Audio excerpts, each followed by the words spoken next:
হঠাৎ বিস্ফোরণে কেঁপে ওঠে নেদারল্যান্ডসের রাজধানী দ্য হেগের তারুই ক্যাম্প এলাকা। ধসে পড়ে তিনতলা ভবনের অংশবিশেষ। এছাড়া ক্ষতিগ্রস্ত হয়েছে আরও 5টি ভবন। খবর পেয়ে ঘটনাস্থলে পৌঁছে ধ্বংসস্তূপের নিচে আটকে পড়া বাসিন্দাদের উদ্ধারে কাজ শুরু করে দমকল বাহিনী। কয়েকজনের হতাহতের খবর পাওয়া গেছে। স্থানীয় সময় শনিবার ভোরে এ ঘটনা ঘটে। রাস্তার অপর পাশ থেকে শুনতে পেলাম বাচ্চারা বাঁচাও বাঁচাও বলে চিৎকার করছে।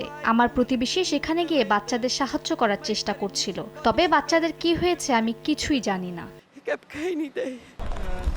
উদ্ধারকর্মীরা বলছেন, ধ্বংসস্তূপের নিচে আটকে থাকা জীবিতদের উদ্ধার করা অত্যন্ত চ্যালেঞ্জিং হয়ে দাঁড়িয়েছে। ধ্বংসাবশেষ সরিয়ে উদ্ধার কাজের জন্য ব্যবহার করা হয় ভারী যন্ত্রপাতি ও প্রশিক্ষণপ্রাপ্ত কুকুর। বিস্ফোরণের সময় ভবনে 20 জনের মতো ছিলেন বলে ধারণা করা হচ্ছে।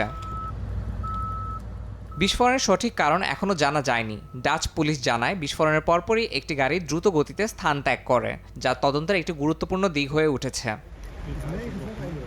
এই ঘটনায় নেদারল্যান্ডসের জনগণের মধ্যে শোকের ছায়া নেমে এসেছে। রাজা উইলিয়াম আলেকজান্ডার এবং রানী ম্যাক্সিমা ক্ষতিগ্রস্তদের পাশে থাকার আশ্বাস দিয়েছেন। এলাকাবাসীকে পরিস্থিতি মোকাবিলায় ঐক্যবদ্ধ থাকার আহ্বান জানিয়েছে স্থানীয় প্রশাসন। ইয়াসিন মোহাম্মদ জিসান, সময় সংবাদ।